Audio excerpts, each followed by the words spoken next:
transition. The Michael Crosby for President transition preparation. This item initially is designed for multiple departments, although as this is being looked at, and I'm going through notes, effectively what is more likely to happen is this is more likely to end up being exclusively a presentation for the Justice Department.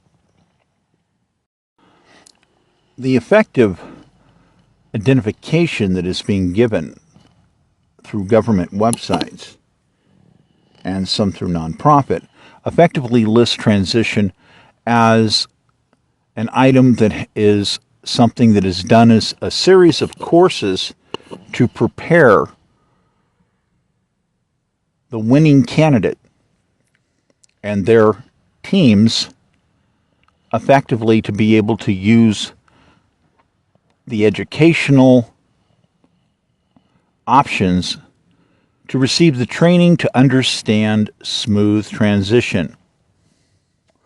These effectively go by the following. The primary is to effectively recognize and train the two main party candidates, regardless of which one is going to win. However, we also have third-party nonpartisan transitional training is actually listed as well.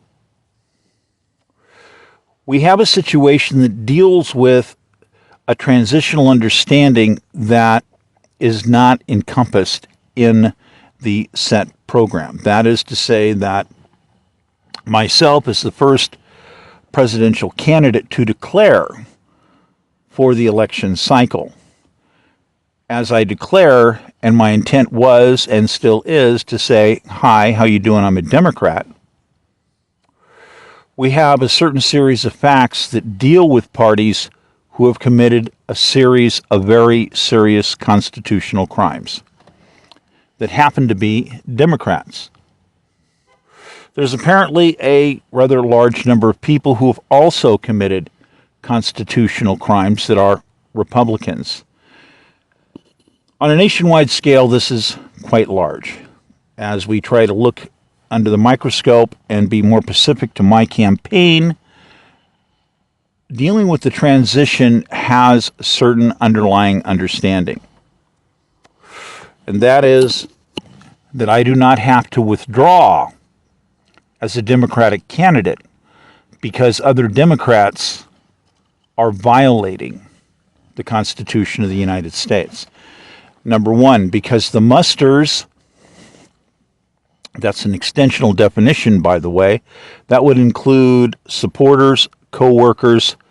This is an extreme item of understanding that still states that their main candidate, their candidate Pacific, is disqualified. This can be a bit confusing because some people are going to sit there and split weird hairs and say one person throws an egg on a lawn and everybody is going to be disqualified no matter what the candidates are. I'm not going to go there with these little tiny hair splittings. What we are sticking with is large, major constitutional items, archives, archivers, artifacts older than the Constitution of the United States, fleets of vehicles. So as somebody who has a mobile fleet of vehicles, or rather had, I qualify on a large end spectrum. There are at least 3 overlapping death penalty sentences respective to the crimes that parties have committed. The parties that have committed these various items are Julie Sue, Shirley Weber. This is a hard, pivotal look. If you look at it on the board, you're going to end up finding out that there's a different timeline perspective that grows. So the chronological order, when properly evaluated, is actually very large to understand evolution. If you want to understand the evolution of both political parties in rebellion, that is quite an undertaking to lay out. But the respective focus Beyond the first two mentioned, we now go to the third, the current AG's office. The respective policies following are vastly flawed. In fact, the definition is diabolically opposed to the Constitution of the United States. With the legalism perspective, the policy is so lacking that it basically has the policy abandoning and basically disenfranchising all California voters. You can't do that. It's also disenfranchising and refusing support respective to the process of elections. Number two. Number three, the extensional understanding of the process of elections and candidates. I'm going to get to Kamala Harris because that's another extension of a previous ongoing item. I've mentioned it in other items. Now, the quick legal review here for people to get a clear tone of thought, so to speak, is to understand you cannot have parties that are violating the Constitution of the United States. If you've taken an oath to the Constitution of the United States, that means that you are guaranteeing certain laws and rules to be enforced. Among them, attacks against archivers must be a priority item. Attacks against artifacts, again, must be a priority. These are specifically listed in the Constitution and Articles of the United States. The attack by musters is considered an act of war. That's listed in Articles. Another item of key importance here is that a candidate need only verbally proclaim. Now, this is a key item to understand because a lot of people don't understand this item. This item deals at the constitutional and article levels respective to an understanding of invasion, insurrection, mass rebellion. Respective understanding is that this is designed to be a capability for us to protect the Constitution and our government, regardless of how difficult the circumstances are. So if you are somebody hearing the voice of the candidate, you have heard verbal proclamation. You have heard verbal proclamation from the candidate. Now, if you are also considered as where somebody says you are sequestered for actions or certain types of actions, this means you could be a person in the crowd. The candidate speaks. You didn't meet the candidate. You never really saw him eye to eye. You were in the crowd. The sequester and series of orders go out because the candidate is speaking and verbally proclaiming. And we're in times of emergency, and there are items that must be logically addressed. The obvious modern extension is that you can call it a judgment call, but if there is material being produced by a candidate, there's a reason for it. Various parties have to make different styles of judgment calls. Unfortunately, making the wrong judgment call could have you in very big trouble. We have to be in the honesty of understanding that we have members of Congress that have identified and clearly stated the word insurrection. We definitely have a reality situation that we must state that we have insurrection, mass rebellion, and I'm going to say that there are various levels of this. We have mass rebellion from both parties. We have both parties doing political sabotage, and it is affecting every department in government, regardless of what level you're at. This is the most local, county, state, federal, etc. As a quick reminder, those of you also need to understand, images are not required for a presidential candidate. They are specifically mentioned in the Constitution and Articles. Keep in mind that photography did not exist at the time of our Constitution's formation. Now, we have modern modifiers. If you believe that you're hearing a voice of somebody that's a candidate, you have the right to address it. If you believe that you are being compelled to take some sort of action because of superior knowledge and situation, you are obligated to do something. Has anybody been sequestered so far from the Justice Department by me directly? Yes. In writing, I have sequestered the services of Jack Smith to be available next up. That is for several reasons. One, the reason to believe that some parties that committed crimes against the archive are connected to current cases that he has basically been working with.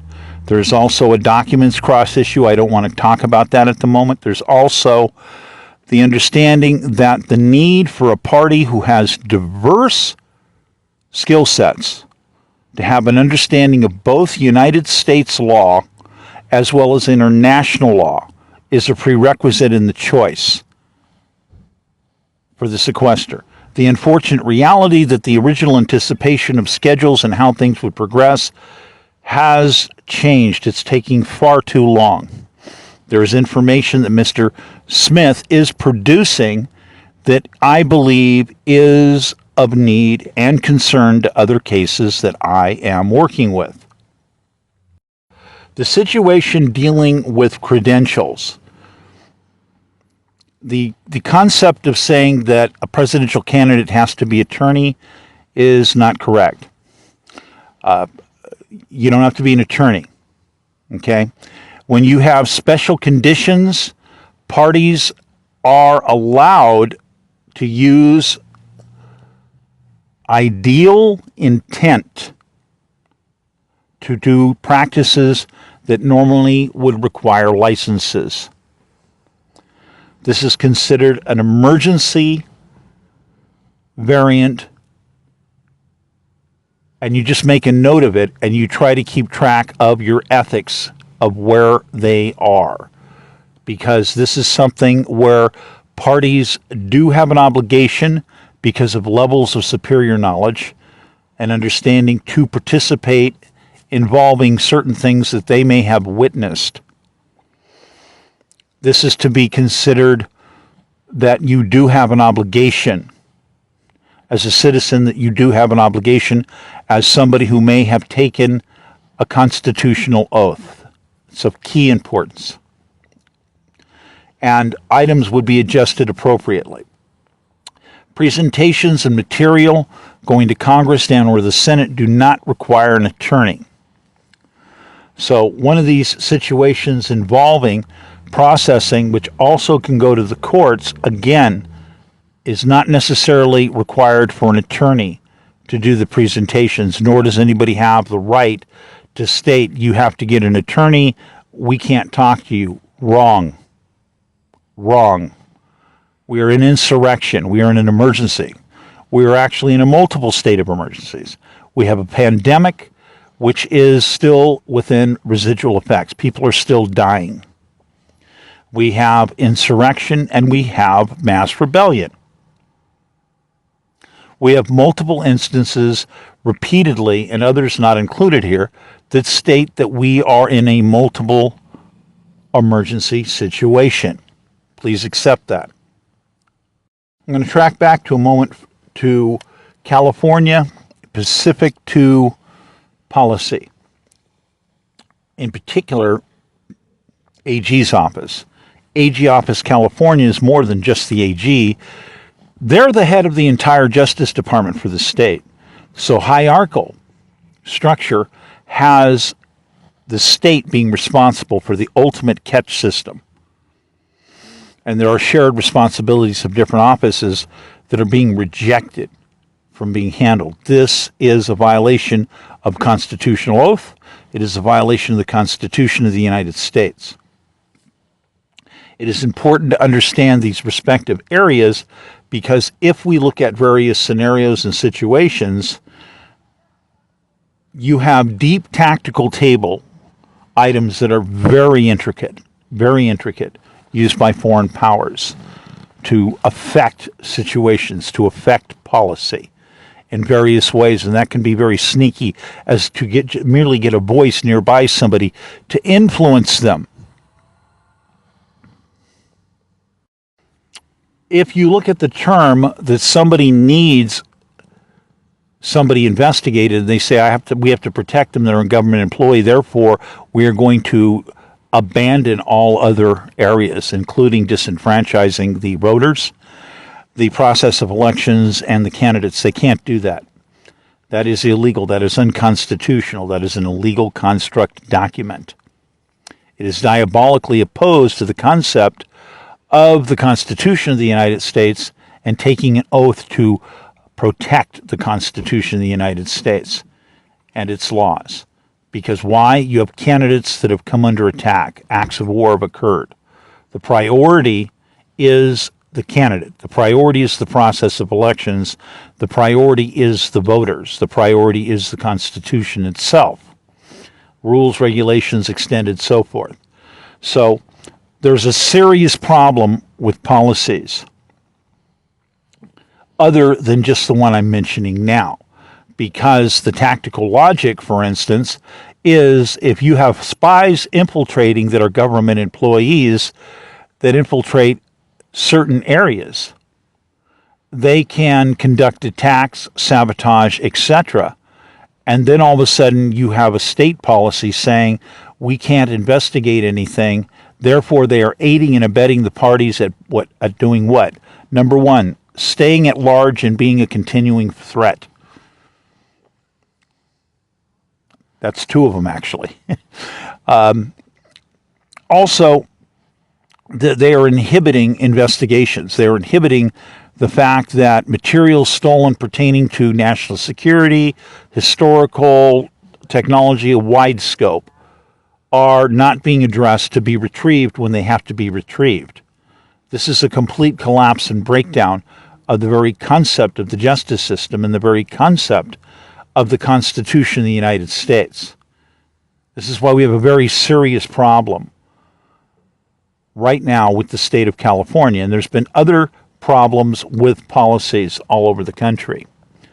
So when you have various items, you have to keep in mind that many people have private research, and that research is on a need-to-know basis, and it's not necessarily for a Justice Department person or any person to necessarily know the content of that information. It's private, it's patented, it's also pertaining to national security or something crucial. Process of elections, various other items. If they're needed to act and requested to act because assistance is needed, you must give assistance. This is another problem that is being blocked by policy. This means that you have to understand that as we have language model evaluation systems, mathematical, translative, understanding coming forward, you have more and more reinforcement that these policies are not only illegal, they're diabolically opposed to the Constitution, and it is of keynote to understand that they are violating key areas of the Constitution which have and can have people getting the death penalty. I cannot emphasize strongly enough that parties need to step away from the criminals. And if a criminal or a former criminal has invented a policy that is diabolically opposed to the Constitution, you have a duty to recognize it and say, wait a minute, this is wrong. They've abandoned all empirical methodology, and this is wrong. This is something that you have to be able to make individual judgment calls. So you are sequestered as a citizen, as an employee, especially if you're an employee, you've taken an oath, to keep notes and to do certain levels of investigation, even if you are a party at FAR. Why? We have insurrection. You have a duty that must be done. You have to put time into evaluation. That is part of your duty as a citizen. That is part of your duty as a Justice Department worker. as a government employee, because you are being affected. You are being surrounded. There are a series of other facts that are ongoing. Large departments always get infiltrated by spies. It's just a rule of thumb. It just happens. That's why you can end up having the FBI firing 170 people, because they're convinced that some of these people are spies. They can't get enough information to convict, but they're definitely a spy, or they're so closely associated with the spy and information is so crucial that you have to let people go that are nearby that may not be a spy. But that's because in the past we didn't have fMRI lie detector technology options. We do now. So those are expensive. That's another setup.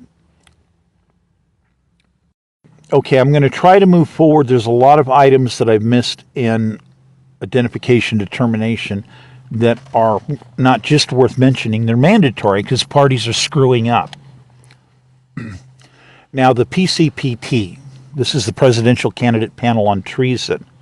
This is a much longer process to set up than I anticipated, and that's because there has to be a certain understanding of modernization to the setting up of the full panel sequence. And it ends up having to have, in many cases, 4 separate series of procedures. This means that you can do an effective rule from the bench evaluating information, and you come up with information that says you need to make a determination. So you have a reason to believe, possibly a summary judgment, but this action isn't necessarily an action that is a done deal.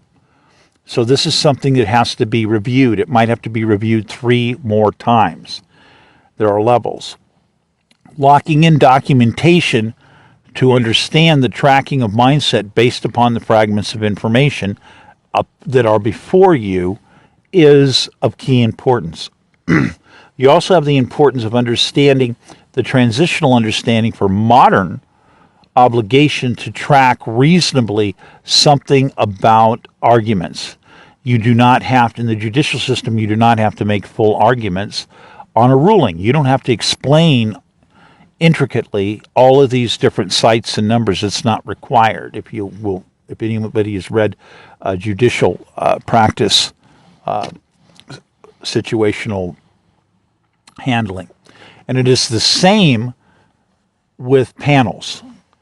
Now, again, the Presidential Candidate Panel on Treason handles items other than just treason, high crimes and misdemeanors. It's based upon an association of a connectivity in some way to events and direct events, respective generally to the candidate, to nation business, and other associated items. Items such as archive is overrun, archive is taken, archive is attacked, archive is destroyed. Parties are responsible to it. Archive contains processing and notes pertaining to other legal cases.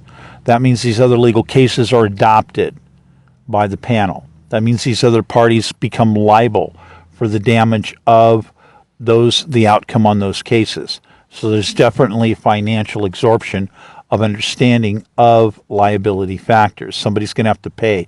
If you screw up somebody's personal paperwork, if you screw up documents and research on legal cases that are in processing or in research, you're responsible for the loss because you might have just destroyed evidence, making their case a moot point. You're stuck with the bill. That's the minimum. There's other crimes and assessments beyond that. So giving a determination outline on some of how this works and the difficulty of bringing about. The original core understanding of part of the reason that a presidential candidate is given powers to do a panel is for corrective measures. This is a large obligation, a very large obligation, to be able to say that you need to look at situations and consider whether or not at that moment or upcoming moments you can address repairs that might be proper. This means addressing different structural concepts or different modifications of some type, various type, are something that should be ethically looked upon. Even if only you reviewed it in thoughts and made a few notes, this is something that needs to be done, because the idea is to repair, to fix, to restore the government, to protect the Constitution. So these items are of key importance. The previous review respective on different levels of panel rights goes into different areas, because you have people that are confusing tribunal. Tribunal is different, way different, because tribunal can be either military or it can be a field construct by citizens, which can be very, very nasty. And that is why things are reviewed in Congress, reviewed and stated we want categories 1 and categories 2. Category 1 is definitely these people are facing death penalty, or this is a death penalty consideration, nasty area. Category 2 is is reevaluation allowed, and these parties may have done nothing wrong. People trapped. One of the primary example is parties are trapped in a city by opposing forces that they believe are diabolically opposed to the Constitution and to government. So they are trapped and they have no food or resources. So they break into a bakery to get food to eat. They haven't done anything wrong. There's no crime there. That's an example. Another example is there were people who grabbed resources. They basically took some food supplies and several firearms, and they withdrew out of the city, and they linked up with forces loyal to the Constitution. Those parties, again, they haven't done anything wrong. They relinked up. They were not going out stealing for themselves. They stuck to a purpose, and they rendezvoused and made their purpose. That proved beyond the shadow of a doubt that they were acting with the purpose that was logical and necessary. General tribunals. I generally find tribunals to be somewhat distasteful for modern consideration. Not that they may not have a purpose, but in actuality, as human beings, we can do things far better. We do not have to adhere to some of these older circumstances of where people are an unruly mob and they just run around murdering people. I'm a person, so I will not have a sick, murderous rebel. Creative rebellion techniques, hidden rebellion, and sabotage. That is mostly what we're looking at in various areas. People have got very clever with the nature of the way they are sabotaging things. And this is vast, this is numerous, this is large. And this deals with a lot of people who may be looked upon as doing minor crimes, but on the whole, they're actually committing a major crime. Due to the vast numbers of these people, it's difficult to be able to respond to all of the situations. In fact, I would say virtually impossible. So we have a lot of other things that I'm addressing in transition and understanding. My research indicates various items that overall the Justice Department, for instance, is understaffed. It's understaffed, especially not having enough of the right experts to go around. Having link systems where people can do Zoom links and you try to be able to have a diversity of team options. You might be lucky enough to where you're in an area where you can link, where things seem to be operating properly. If I go with the generalized overall, if you're in a purity of a department, you should be fine, so to speak. Issues, things happening, yes. But having a list of various options to say that you have a list of multiple people that you can get online that have various capabilities that can afford you specialized powers, basically to come to a forwarding decision, reason to believe of processing. This means that you can do a form of field rule from the bench, but what you're doing is you're processing reason to believe. That means basically you're not going to be empowered to necessarily do the punishment phase. You can't do stuff. You're not a tribunal. Now, so if you're making a list of, say, you have different list of different people. Let's say list one has a doctor, a medical doctor. It has a psychologist or psychiatrist.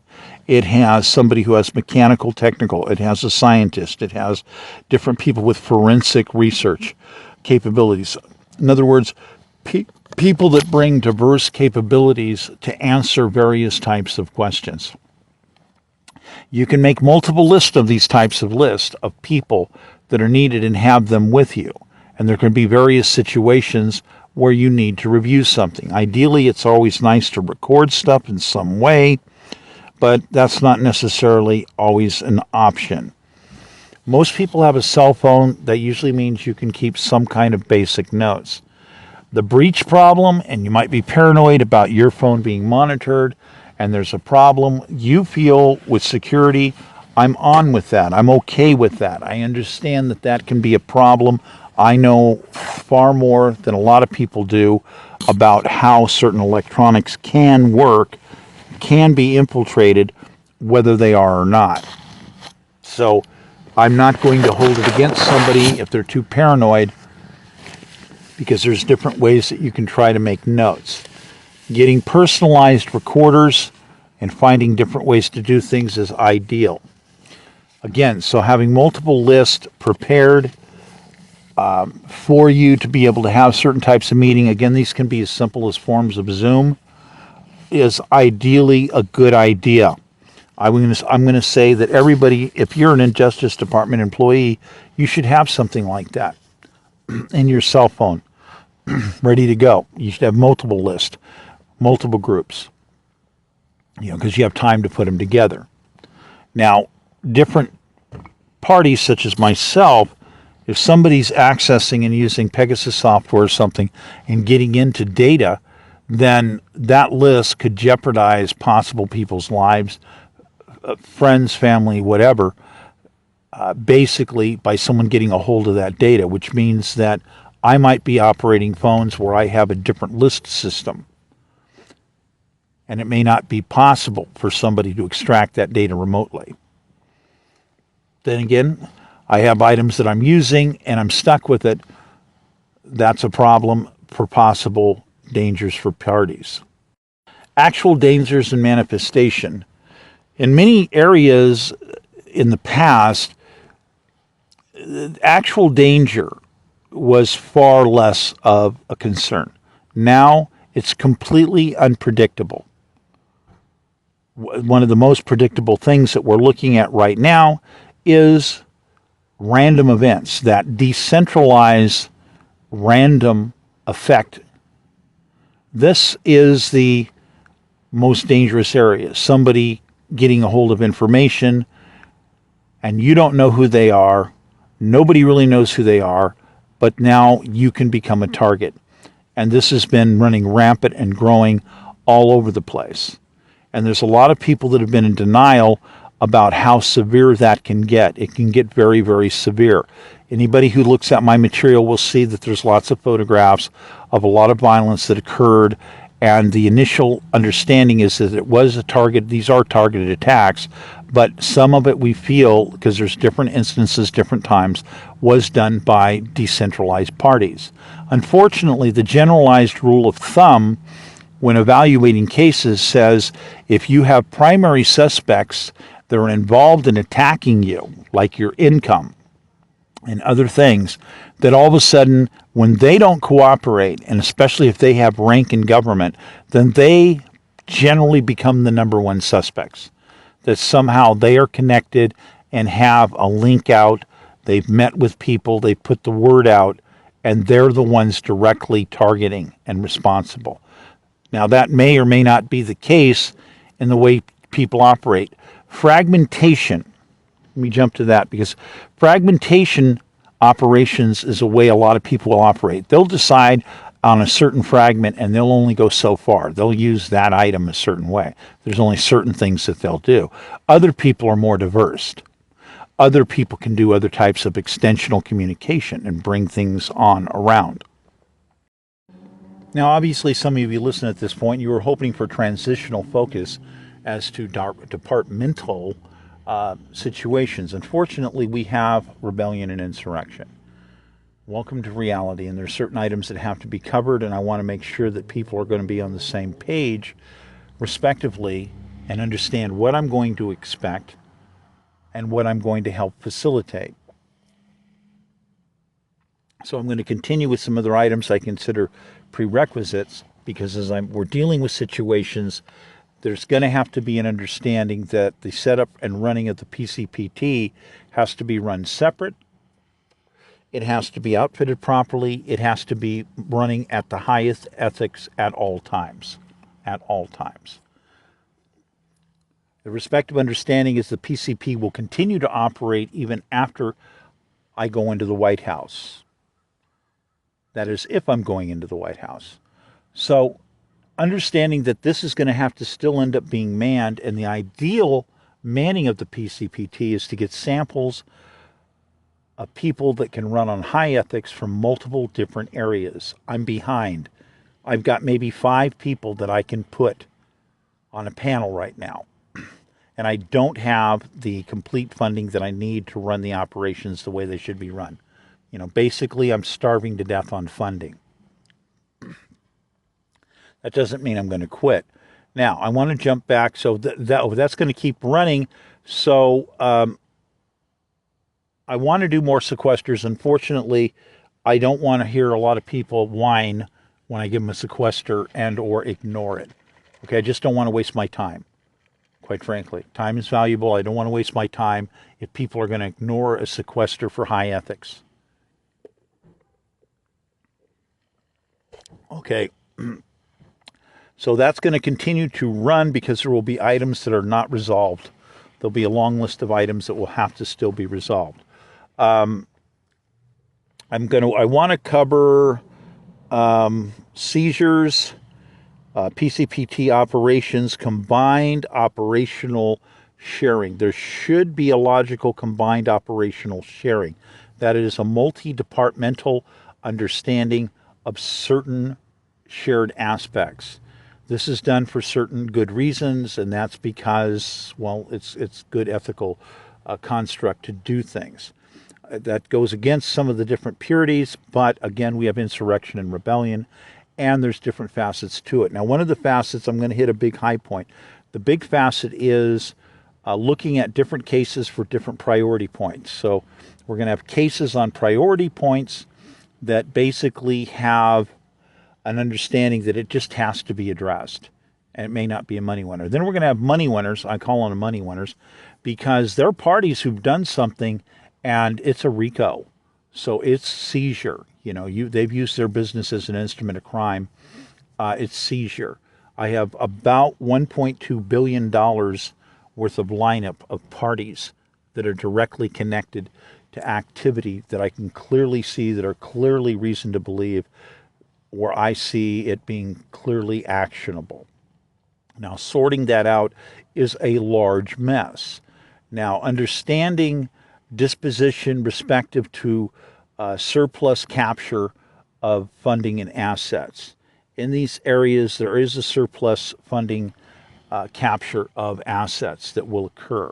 How that is going to be happening for absorption is different because there's a different determination of whether something's solely run by the Justice Department or by an individual agency that respectively has a set norm as to how those percentages on capture work.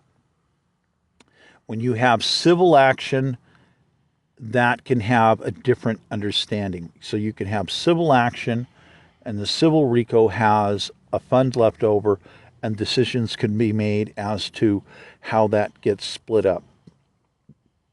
Legally, there's definitions where you have private partners in civil, and that money's divvied up amongst parties who may have loaned or funded for the operation. In other cases, it becomes a default owned in the civil action by the party who filed the action. When we have private courts and partnered courts or partnered agency actions, there has to be discussions as to how those percentages might be addressed and how that might be, that's something that has to be negotiated, determined, so forth, etc. So there are different areas of ways of looking at this depending upon what the construct of the parties involved in various actions can effectively be. And these are items that should have already been coming up, they should have already been addressed, but I have not had cooperation to parties who take the Constitution seriously to be able to move forward with high ethics respective to addressing situations. There's also been a serious manpower shortage respective to the situation in the Justice Department. I fully realize this. I think I might realize this more so than other people. It's by design. Somebody has cut you guys financially's throat, even though you can keep doing emergency writs for emergency funding endlessly in theory, to make sure operations keep going. You're still being choked off financially. That is something that does need to be addressed. I don't know when that's going to get addressed, exactly how that's going to be addressed until I'm in the White House. When I'm in the White House, for sure, there are things that I can do to change that, because there's a lot of items that deal with actionable authority area that allows for legal action to come from the White House.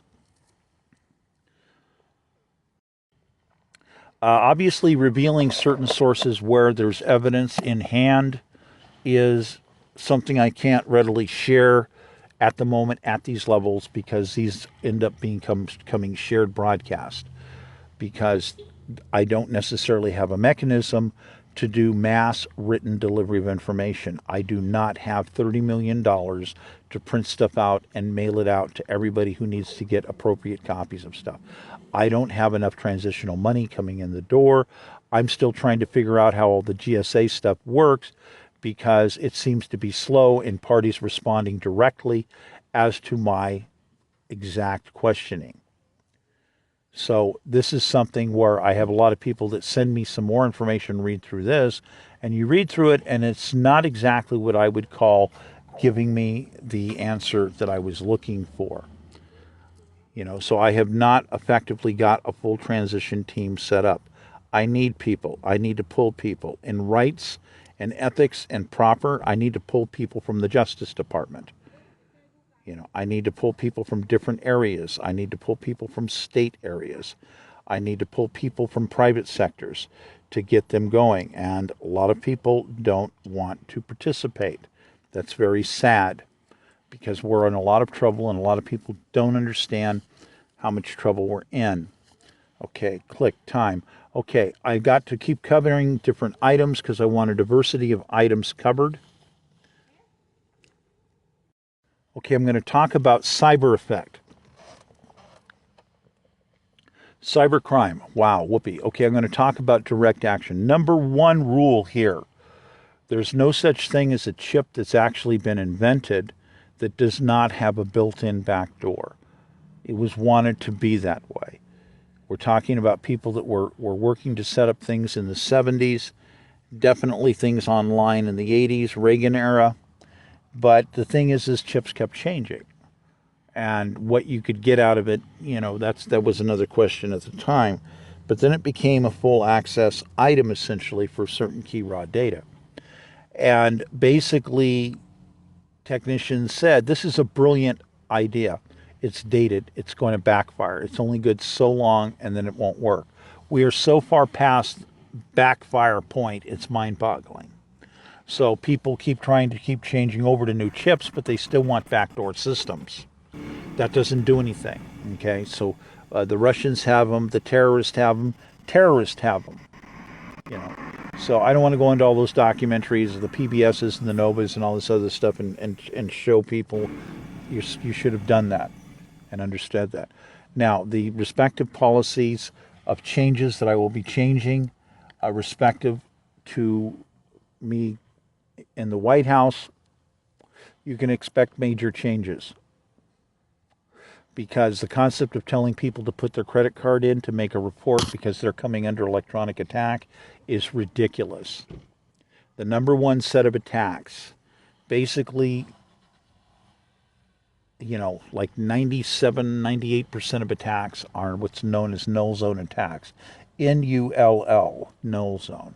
These are people that put constructs together to basically jam or down different types of activity so that they can manipulate stock market, cryptocurrencies, and there's no direct contact. This is done usually by a 3 building scenario. It basically has parties that are tapped to the stock market that have a way to get information out to other key players to make decisions tactically. And it tactically also goes out to the third party. The third parties are the gray dark servers. Those are the people doing the strikes. These people are doing $10 trillion in damage a year to the United States, and a similar effect is happening in Europe, $10 trillion a year in damage. Now, a lot of this has to do with lost time of different people. Now, respectively, things go much deeper. I don't have any of my systems available now. They've been destroyed. They're gone, stolen, or destroyed. So I can't use a multi-level, multi-computer, multi-board, multi-optical translative system so that I can have computers that are both online and completely immune from anything that anyone's going to want to do to try to get into them. And you don't see anybody using those systems in your department. As far as I know, I've never heard of one. Possibly because that's my own personal design, and that dates back decades. Now, yes, to do that, for those, FYI, to do that, you need custom cards, and it's a cross-custom linkage, yes. It's not a little tiny device. I didn't miniaturize anything. Now, moving forward, now the understanding of surgical IP response attacks. This means, for instance, you have people that have lists that are monitoring certain activity from a raw, from the echoes, okay? This means that you can have people, for instance, being monitored. Courts are monitored. All courts are monitored. All electronic filings are monitored. So you have certain people that can be on the list, and when they try to go file, that gives them the connective item of the 2 different styles of IPs coming up. Boom. And that activates an attack. That means that people are being blacklisted from electronic filing.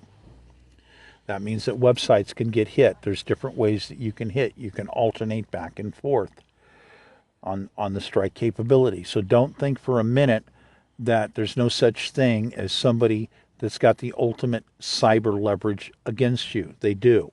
It's designed to be that way so that you can get the ultimate inside action to read terrorist activity at any given time. Unfortunately, the terrorists also know about those factors, and we have the big, huge breakdown which effectively occurred, at least in part, dealing with the situation involving Palestine and the October attack situation, Israel. There's a vast array of other types of tactics that I don't want to go into, but I want you to understand you will be seeing information visually that are going to show you, for instance, 2 cell phones that are under attack simultaneously. This is 2 different IP devices that are under attack. Okay, that'll be kind of a little bit of rare footage that way. Not that other people don't have it. But there's a lot more to explain different styles of cyber attacks that are not understood. And I don't care how many people you think you have in your building that understand cyber attack. I'm going to tell you right now they don't know their S. Plain and simple. Okay, and that's another thing that's going to change under my White House administration.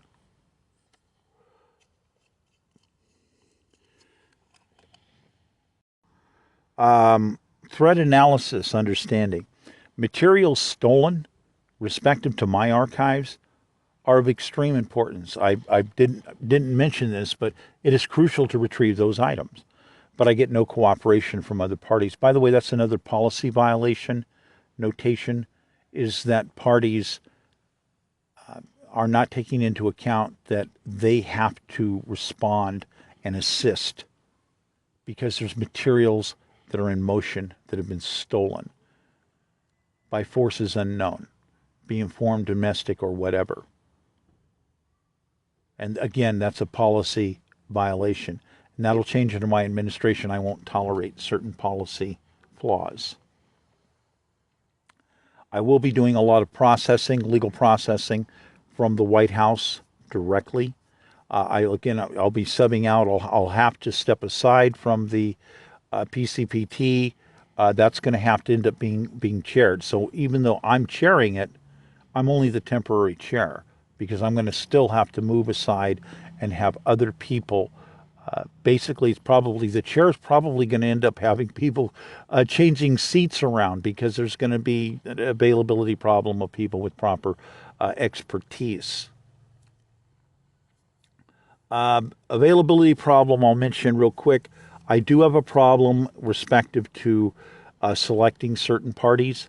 I can't select certain parties to become part of the administration and pull them away from their and dislodge the count involving involving where their seat is at and or their function. We are too short, in my view, for instance, of congressmen, senators, etc., that have certain skill sets. I'm not saying that I haven't done that. I haven't contacted certain senators, congressmen, and that I don't have plans for them. Yes, I do. But there are extreme limits. And we have a serious problem in Congress. I don't know how your particular department is addressing the situation that we have a serious problem with constitutional mindsets and congresspeople, some senators. And we also have a skill set. I mean, I don't want to sound insultive. We've got people, they did the college, they took the course, they got the certification, but the spark and the constitutional mindset and the ethical thinking, all of these things are in question. Serious questions, and at some of the deepest levels. I don't want to get into how many parties I personally would have thought should have been looked upon as to be investigated and or indicted. That's another story. I don't want to go there right now. That would be for another issue, and I consider that generally to be somebody else's area, and I'd be upset if I'm forced to be the one to have to end up activating something to go into those other areas when other people are supposed to be doing their job, even if it's only a light investigation, creating files. Okay, I'm running behind on my minute schedule on how all the material I want to cover, and I want to cover other areas. Okay, in my first official address to the Department of Justice, that was a 2-hour, that covered various different items as to the historical add-on that I'm going to be adding to the Justice Department, new powers in on the Justice Department, new funding for certain operations. I talked about the AI implementation and the mass tactical table and some of the new expected duties which are going to be overlapping on other different departments as well, respective to mass economic attack understanding and monitoring. There's going to be a lot of development. I don't have enough staff to be orchestrating at high speed and address the items, particularly as to ways that they should be, in my view, addressed for proper transition. Okay, subcomponent item is logical word addressing computers. Basically, these are dictionaries, and they're mass word set logic. Okay, what they do is, it's hard to explain. Again, most of my research in this was stolen. What they do is they do mathematical equating of logic and an understanding of intent of what parties are doing, could be doing, or are mistakenly doing. This perspective to the understanding, all words translate into mathematics, all mathematics turn into a series of formulas, and there are certain sub-optional formulas which are also mixable. It's a bit complex. I just can't convey it in a few simple moments. It's actually extensive. And almost impossible for me to convey it properly without me getting to my original notes. Now, the situation involving tactical table upgrade operations. Now, computers and agency, okay, nobody has enough computers. Everybody's going to get a standing desk. I'm going to see to that. So everybody's going to get 5 computers or more. Actually, it's going to be 5 computers, and you're going to have extensional time to extensional to be able to hook the mainframe, and you're going to have mini frames. You're going to have frames that are going to be on the floors that are isolated from the other frames. They're going to be separate. These are multi-lapping systems. The design is going to allow computers to be up and running regardless of cyber attacks and cyber hits. So this is a new structure system where we're going to be setting up different types of networking and sub-networking to able to be empower departments to run better. Key items missing. There are key items missing from the department, and they're missing for a reason. Nobody wants you to have that. They don't want you to have the ability to understand what businesses are doing when they are doing respective logic law lobbying, because they want to have certain options, and some of them are hiding illegal intent, unconstitutional intent. Now, these things will become very powerful as AI assistive tooling. Again, my stuff's been stolen. I have to have it retrieved. So, understanding the world in a different way. If I say to you that the entire world as you know it is going to be shaken, would be an understatement. And again, I don't want to intimidate anybody. I don't want anyone to be intimidated. Now, for those of you who might notice that my tone fluctuates on some of these things, I'm under a lot of pressure. I'm trying to do a time constraint, so there's a frustration. So, yes, you're noticing something. It's because I'm under pressure. I'm trying to get more things crammed and condensed, compressed, and it's difficult to do that and still have it where I feel that people are going to generally understand it. If I'm in a room head to head, I can talk completely differently with people because I know exactly, or I think I know exactly, who I'm talking with and how we can communicate. Now, language problems, there's definitely a lot of language problems because people will come up to me and say, we want to do things as part of these certain legal sequences and policies. And I'm going to have an instant headache because, number one, I'm not fully apprised of all of those sub-policies and that much material. I learn fast. I go through the scope fast. I grasp things. But I will have a headache because most of the policies that are designed have ideal intent, but they would give me a headache because I don't understand why somebody would construct them the way they have been constructed, because they don't make sense. The reason they don't make sense is because other people wanted it that way. They like people to be constrained while telling them that they're being focused. This is done by design. Cutting off funding for departments that need it, like the IRS. This is something that people are doing to inhibit parties from moving forward. Key item. Hold on. Diversity and array. Diversity and array basically is how I'm labeling something that basically deals with,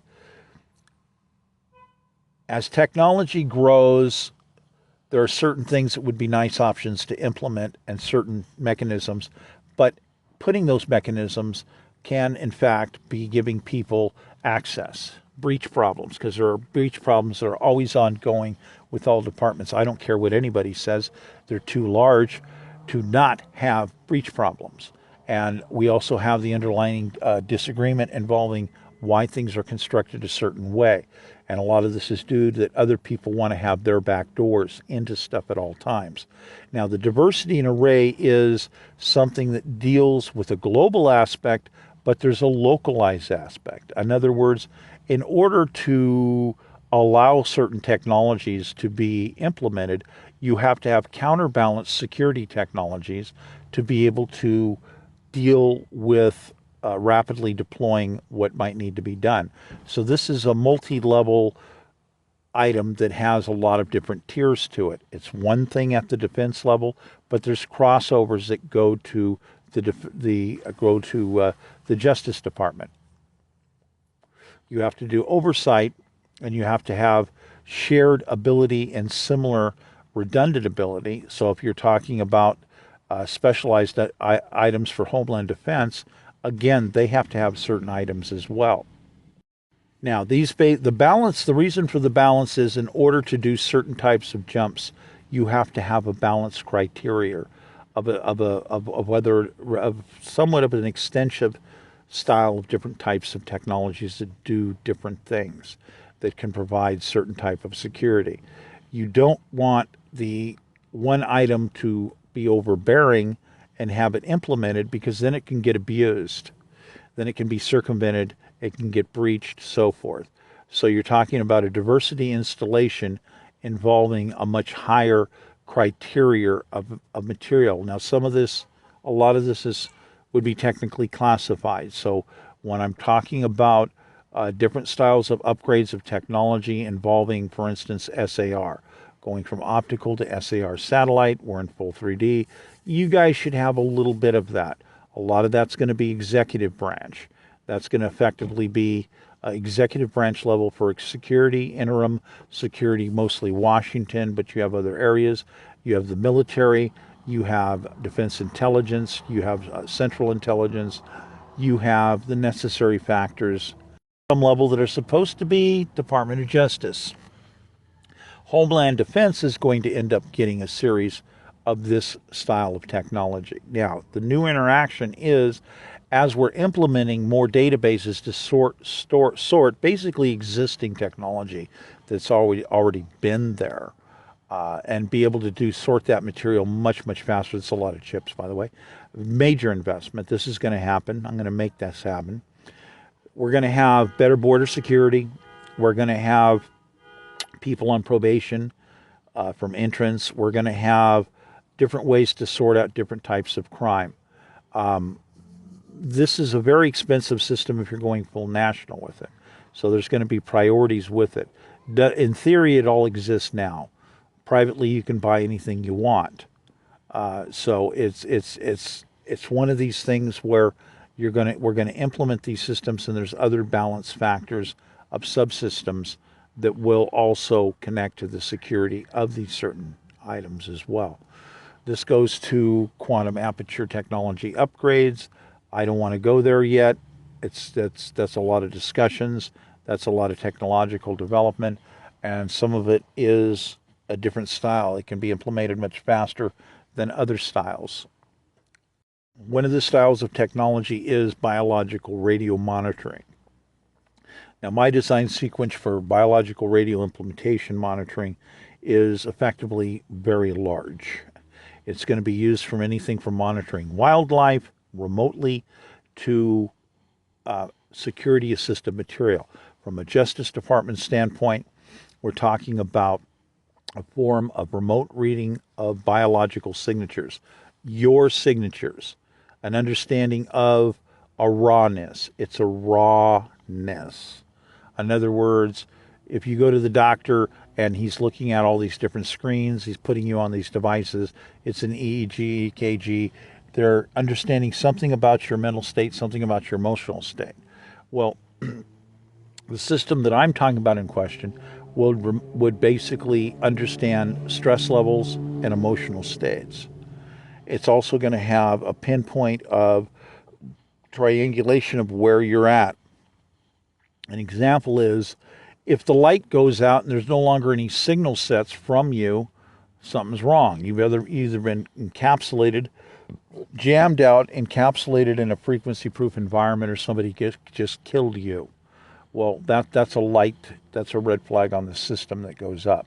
So that is a security feature that's not as good as some people might think, but it is something that is reasonably doable on a fast schedule. There are other items respective to biological radio. My design systems were decades back. I wanted to implement specialized biological radio for aircraft, for instance, anti-hijacking systems. These effectively would do things where the pilot and the co-pilot could control a system that would handle the compartment areas of the aircraft to do certain things, transmit certain types of signals that in bulk would do things. In other words, if you grasp a handgun in your hand, for instance, and all of a sudden there are certain waves that make your hand cramp up and force your hand to open up, you cannot operate a weapon. You can also do different things. This is along the sequence that is, the best way to describe it would be air marshal bioelectronics, where you give parties cramps, they can't stand up, they can't, basically they cannot manipulate certain fingers or hands or fingers at all. And these are very discomforting and they're very incapacitating.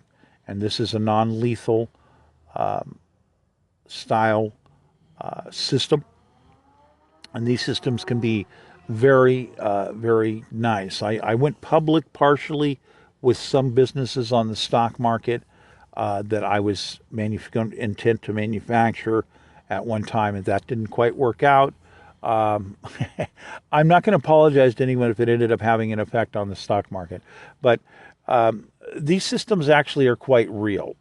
There's an amplitude problem with it. There's a lot of problems with it, cost-wise, manufacturing-wise. These technologies are real. Basically having high amplitude transmissions of something like recreating the format of remote electronic anesthesia. This is just like the localized anesthesia at a hospital where it's electronic anesthesia. You flip a switch, you have a localized, focused addressing of biological wave radio. So you're going to keep somebody asleep. You can put people to sleep. Well, in large levels, you can have vehicles that can utilize this, and you could use it in a radius. You can use it in a focused. These technologies, again, will all be reviewed under my White House for different styles of implementation. There are different sub-areas where laws are different on a localized application level that have different allowances where you'd be able to do this legally. There are international laws that go all the way back to League of Nations, which doesn't exist, United Nations, which state that you cannot use this style of technology. It's considered a horrible item like nerve gas. However, some of the formats are more refined and things would need to be reviewed. Now, respective understanding to using these styles of technologies for security for nations, such as, well, you could use Ukraine as an example. The technology is not ready to go, but it could have been ready to go, so to speak. And you could use it in your own borders to stop invaders. In other words, you can't use it as an aggressive weapon beyond your borders, but in your borders, that's your business, which means that's not an international law violation. If you're using biological radio on troops invading your country, setting up specialized null zones and whatnot. And there's a wide range of things that are discomforting. Actually, some of it you could implement pretty fast. Anything from acoustical, basically disruptive items, not allow people to sleep, different styles of stuff. Unfortunately, yes, the ATF did not use some of their material properly. I had issues with that. There's had to be at least 7 federal laws involving the use of sleep deprivation in the presence of children. Numerous laws that were violated there. That wasn't very good. Reno screwed up on that. Okay, but there are different ways to implement things where things can be done at different levels and a lot more friendlier. These items can be useful not just for crowd control, but they can also be something that could be installed individually at remote locations. Parties could have them licensed and installed if they're agents, if they're ranking members and they need extra security, and it can be installed on a compound or even a cabin property area can have stuff like that effectively installed, where it's both monitored, you can't steal it. The proper way to do it is you can't steal it, you can't take it. Chip security technology devices. Under my White House, I will be seeking to have different styles of chips manufactured across the board in different ways. Some of them are going to basically be,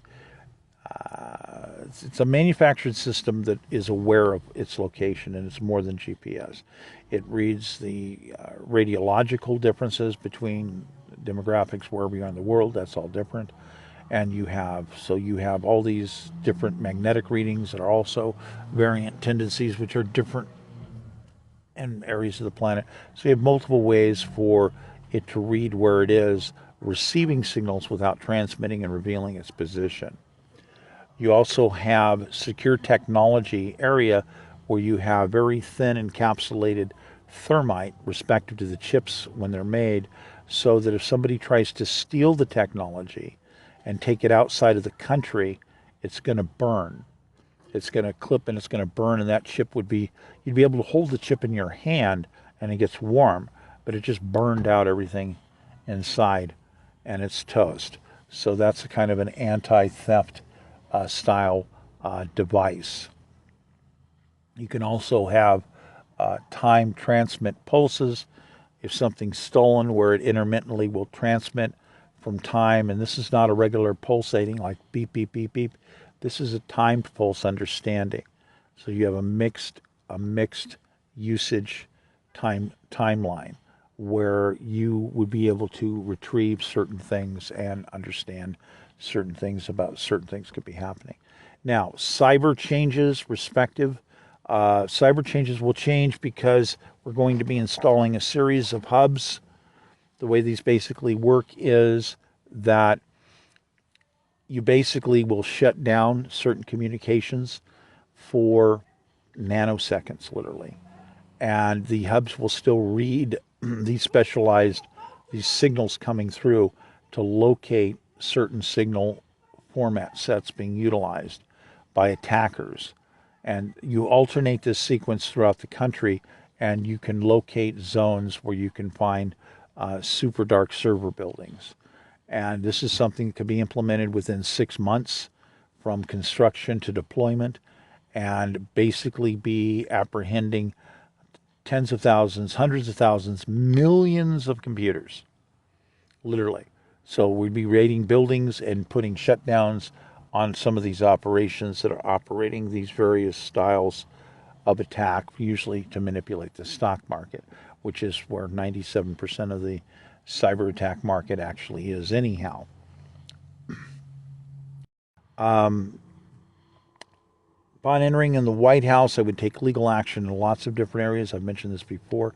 One of them is going to be dealing with the compensative factor, a specialized situation for emergency action taxes. Is going to basically put a charge on dark servers. In other words, we have a whole lot of companies that are transparent. They're not dark servers. Well, people operating dark servers that want to operate dark servers are going to have to pay extra money, or they can't be connected online and connected to systems, and it's any system. So if they want to go with private line transmissions, that's fine, but then again, if they're, they'd have to be connecting to the internet on certain things. There's going to be a charge that is going to work in conjunction with an understanding for direct, immediate electronic payout. This is not just a quarterly system. This can be hourly, where basically the amount of damage being done by attackers is being recorded at an individual level with each person's device individually. So they're being attacked, they're being victimized, they're being prevented from buying, selling stock, or doing whatever their business is. Their time's being wasted, and they're under attack. And in many cases, their device can be operating seemingly properly, but it's being jammed directly, or its internet connection provider is being jammed. They're still a victim. So all this time gets calculated up and gets charged out at $300 an hour back to the recipient. So everybody that gets a little program is going to be able to collect $300 an hour This is a deterrent policy. And there's going to be an equating of a direct charge to dark servers. People are going to scream, they're going to hate it because they're going to say that the small people aren't required to do this at all. Whether they got 10, 30 computers, 50 computers, the guy's in a garage, he's a program server, he's not the problem. People that are basically transparent, they're not the problem. So these dark servers are going to be screaming, but they're going to have to foot the collective bill for what's coming out of the dark servers, and that's going to be a lot of money. Well, they're doing $10 trillion in damage a year, and these people somehow are making hundreds and hundreds of billions of dollars. So if they want to play that way and they don't want to get on board with stuff, we're going to locate them, we're going to shut them down. But meanwhile, everybody's paying into the insurance policy, and people are going to get compensated. This is part of the deterrent. And there's going to be extra penalties. The extra penalties are simply saying, hi, how you doing? Why did you have 280,000 computers that we just seized doing mass attacks? Blah, blah, blah, blah, blah, blah. Look, you're doing mass economic sabotage. That constitutionally is the death penalty, and we're going to enforce it. This is not a game. You're committing treason. You're going to be prosecuted for it. You're not going to go to prison for 2 years. You're facing rope. So this is going to be my policy upon entering immediately into the White House, is to begin prosecuting these people and give the Justice Department greater leverage to be able to work with these people to get them to cooperate. Because many of these people, I'm sure, don't want to die, and they're going to say, okay, I have information. Oh, really? How is it useful to us, and why should we consider it? So now you have prosecutors that would be able to negotiate and get information rapidly, like who are all the other parties involved and what are they doing. So this gives leverage to prosecutors to say, okay, you do have enough information. We're going to give you a lighter sentence, maybe as little as a year, maybe even probation only. If your association is far enough away and you just happen to be the right guy with the magic information that we need. I have a lot of material that I want to discuss, but I can only discuss it privately because there's tactical reasons for it.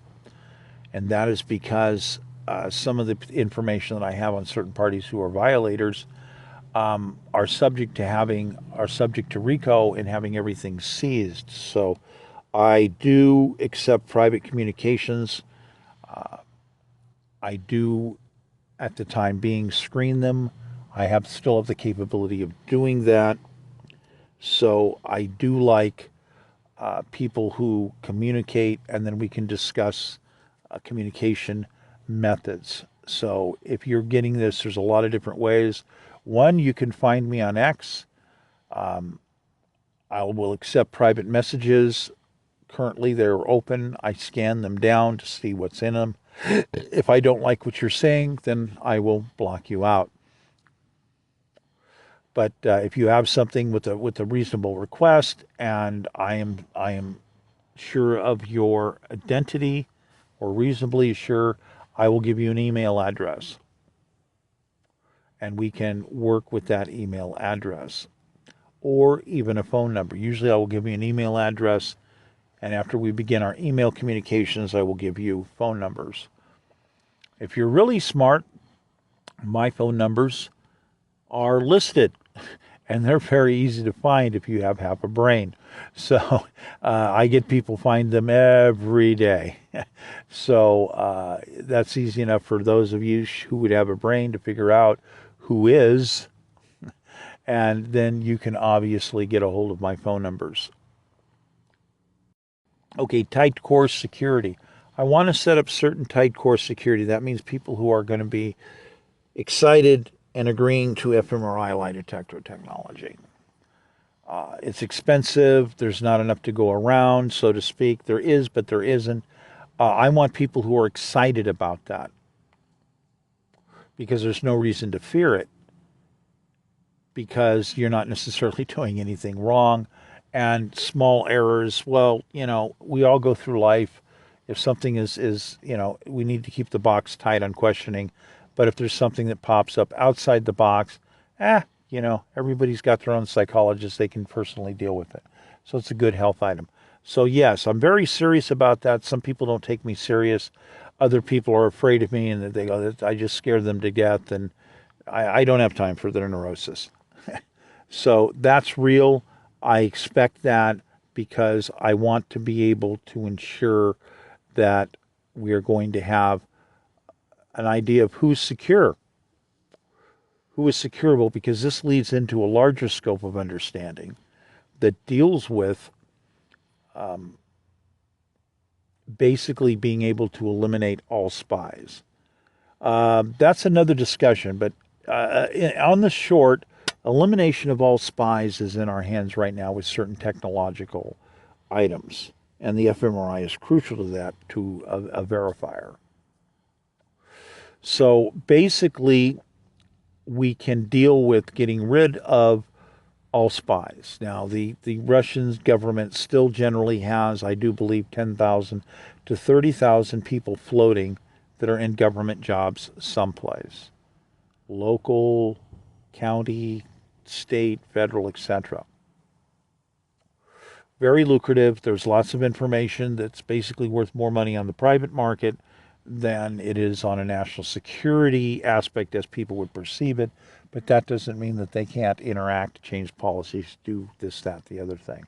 So setting up a secure core is essential so that we can implement things to be able to ensure that we don't keep getting breached at a mass level. Because currently we live in a mass breach level, and it's horrible because we have breaches all the way up to the Supreme Court, and it's not a joke. So a closing note, I'll state again, I don't care what people's personal psychological problems are. That's between them and their psychiatrist. That is something that we work with because nobody's perfect and everybody's going to have psychological variances, and that's just part of good health. It's no reason to get fired. That's a personal item. That's a human, deep human resource or personalized item. Morale. Okay, morale is kind of a doorway that opens and it goes into a lot of things. It actually gets complicated. I'm going to start off with a key item. And generalized in morale, for instance, the Justice Department has seized a lot of businesses, RICOs, whatnot. And there's been an accumulation of a mass amount of evidence of various natures of what they're doing, along with other seizures. Into this, archives have effectively been seized.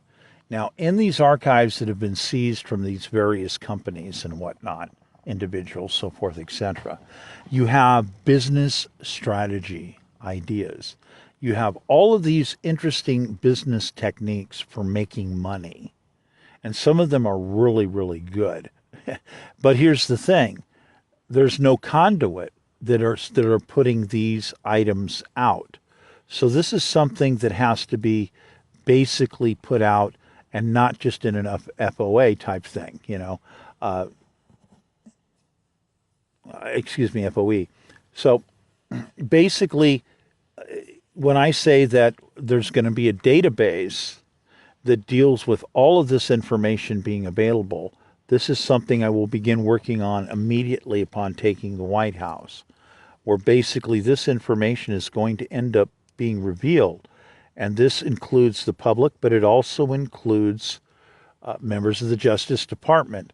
I don't like it, and I don't want to hear about people that are in the Justice Department having financial problems. I see no reason for people employed in the Justice Department whatsoever to be having financial problems. And, when we consider that there's an ethics involved in superior knowledge of a financial investment nature that has been continuously captured, that has become the property of the people, then this information has become the property of the people and needs to be available to the people.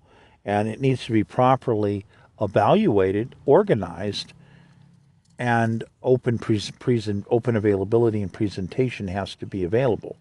Now, this effectively means that a lot of business strategies and investment strategies basically will become available. Now, from a morale standpoint, I consider also that the union needs to have representatives that work with a better understanding of this information, of this material, and that they are going to help organize it to be evaluated and presented in certain ways. This means databases have to be available. We're going to talk about that. So this is not only information that's going to become made available not just to justice employees, but to every member of the public. I'm going to talk about how we do this because this is part of morale. You can't have good morale of people when they think that they're being victimized economically, if they feel that they're being taken advantage of. So there's a lot of ways we have to look at what are the fairness items, and I just put a big one that's a whopper right up on the table. That's top the table right now. Now, dealing with this type of information obviously has certain types of understanding where certain business strategies are only good if you have rather large amounts of liquid. But some of them translate out into different ways. Now, I'll say again one more time that obviously this is going to translate out into every government job, every member of the public, every government job, every division of government, so military, whatever. So addressing how we deal with these problems brings out a series of large tactical tables.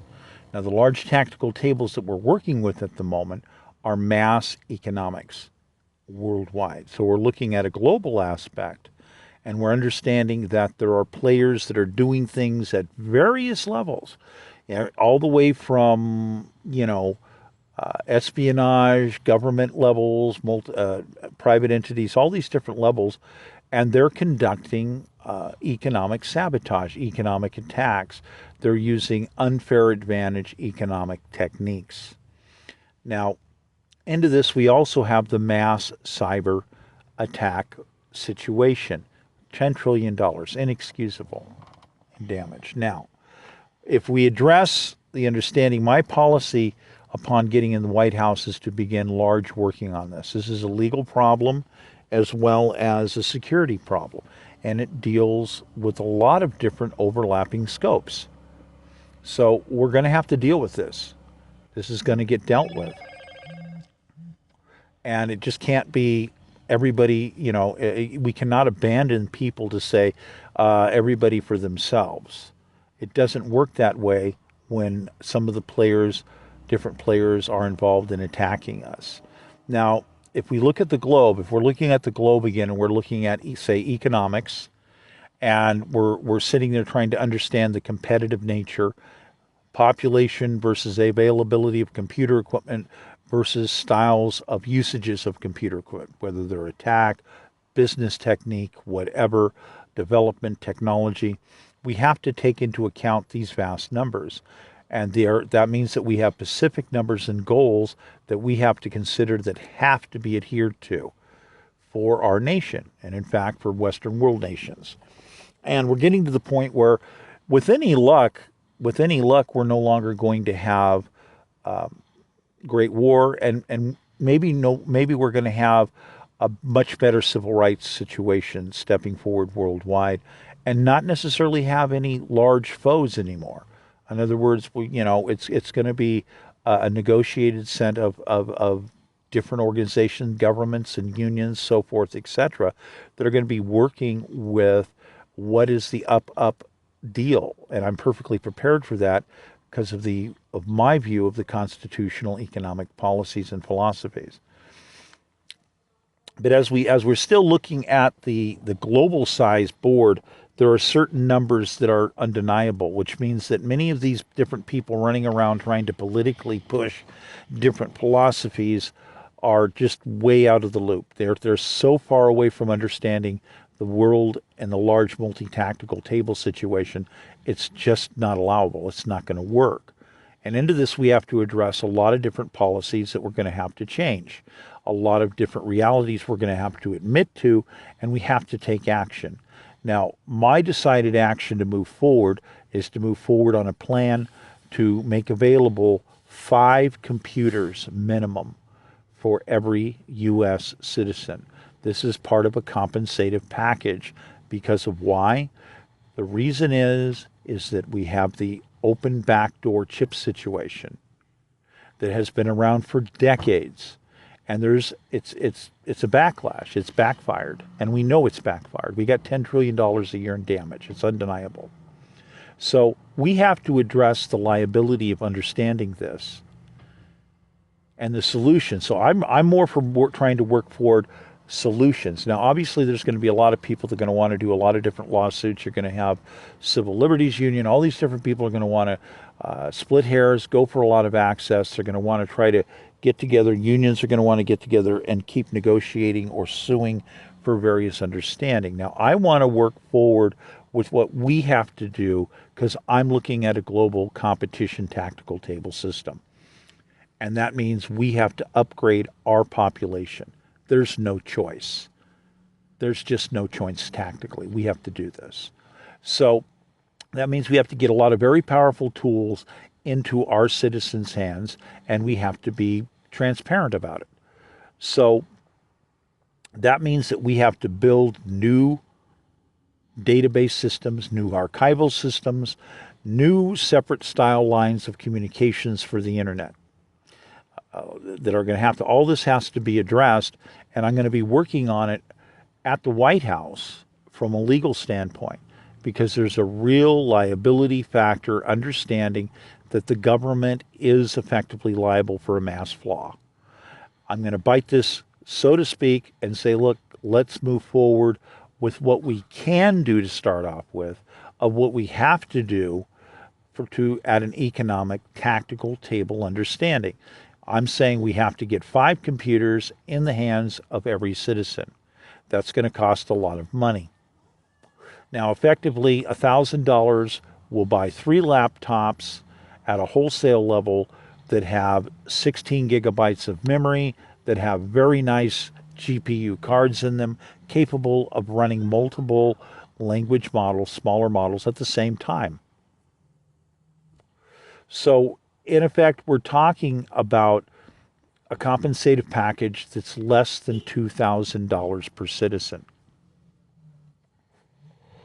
However, into this, we have to look at mass chip production to be able to handle this. And this is going to be a situation that, again, at the White House, I'm going to bring in people from the Pentagon. I'm going to bring in people from every department and say, what do you want to put at the top of the table?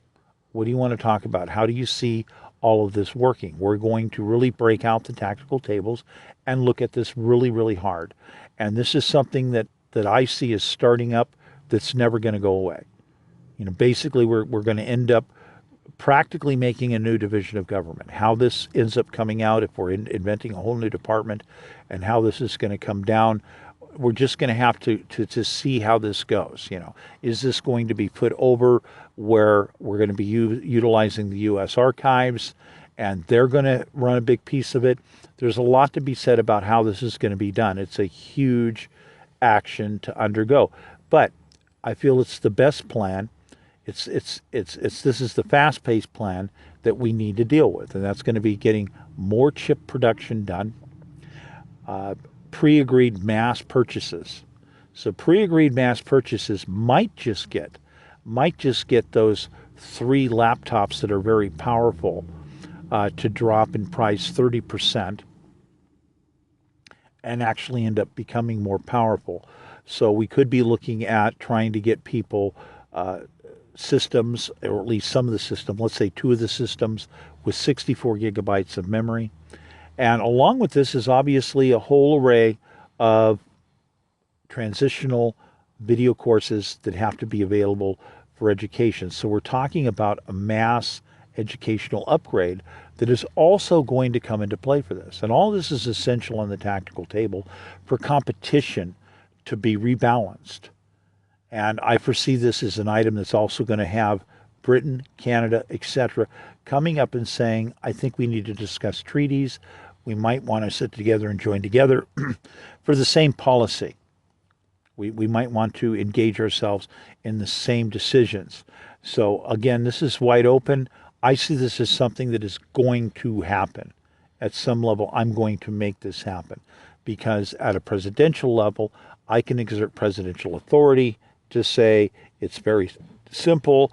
We have a liability aspect and we have to compensate especially our poorer citizens that have been at a disadvantage. And quite frankly, in all honesty, in the interest of morale, everybody with a government job has been getting ripped off. So we're going to correct this. We're going to correct this. So into this, as I laid out those very first items atop the table stating that we have been capturing, in the name of the people, fantastic high-end developed tactical information that has become the property of the people, yet it's hidden someplace. We've got boxes and boxes, warehouses and warehouses full of information that needs to be properly sorted and hooked up for accessibility. So there's a lot of assessment that has to go on this way. There's a lot of stuff that has to be considered. And but the simple fact is it's now the property of the people, and the people need access to it. And we have too many people that are not efficient. They're not at max production. And I'm very big on that. You'll discover my other material on max production and getting max loans. Everybody's labor is bankable. So that's also part of the morale. I've mentioned that in other areas. You'd have to go search for it. I can cover it lightly. 1750, the average 12 to 14-year-old carpentry, build a home in 2 to 6 months. 38-year longevity, 30 house, lifetime productivity equivalent rating on productivity. Today we have a 78-year longevity. We're asked to work 45 years. That 45 years translates out when you put the technological upgrades into effect and the parlay factor understanding. Once you have 5 or 10 houses, you would, obviously be moving along more. 480 houses, gentlemen, ladies, 480 houses. That's our productivity rating at basic carpentry. So we're insulted here, and this is a morale problem. We have a morale problem because people are not stupid. People know we've been taken advantage of. We've allowed ourselves to be taken advantage of by various factions. And if we sit there and just acknowledging this allows us to move forward with philosophies and programs that'll actually be forward moving, even if we're not resolving the liability aspects completely. Even if we're not done with the investigations, we can move forward now with the practical items that make sense to get the tools in people's hands that they're going to need, get the educational materials made to help them use these tools and to basically stabilize a recognition so that we can restore morale of all workers in this country. And that obviously includes government workers. So this is something that is tremendous. We're talking about statistical average nationwide is $90,000 in new asset acquisition per year per citizen is what we're looking at by stepping out and saying, in fairness, we are going to guarantee everybody's labor that it in fact is bankable. We have to do that. We have to stop the discrimination. So from a morale standpoint, I'm going to be working with, personally, I will check in on it. I will get involved at various levels. There will be other people that will then handle things for the morale aspects, for the union aspects, because each person that is an employee has an important future for moving forward in max production of their life, of the nation. It's in the interest of the nation. It's in the interest of morale. So that having been said, I'm very big on these areas. And again, I'm open. If you want to have morale people contact me and we can begin discussing this, I'm totally open. So if you want to have your union people contact me, this is opened up. I would like to figure out more ways to do transitional understanding here. I had initially a different idea of how this was going to work. Again, my fleet's been destroyed. Okay, this puts me at a behind level. It's a catch-up level, and it's an essential item to, in my view, economic national security. So you'll keep finding that there's all these reasons as we go along why the archivers are not supposed to be attacked, and why the Constitution and our forefathers were very firm in it about the fact that you don't want to do this, this, or this, or we'll kill you. So there were good reasons for that, and we need to respect that and understand those reasonings, and we need to find how many items that we can move forward with rapidly to restore morale, to restore opportunity, and to stabilize the work environment and the stress. So I believe that this is a large item that I put on the table here. I believe it's crucially important. I would appreciate more communication from people on these ideas and what ideas they have, because I believe we have to do this. This is something that's going to be forward moving. Yes, we're going to couple it up with AI and all these other things, but I see this as going someplace. I see this as people grouping together saying, yes, there are good ideas here. Yes, there is fairness here. Yes, this is the right direction. So I really appreciate it. At this moment, I'm going to close off understanding this transitional discussion for furthering at a later point. I want to thank you very much. My name is Michael Crosby. I'm running for POTUS, and I am looking at exploring and doing much more for the transitional phase aspects. Thank you.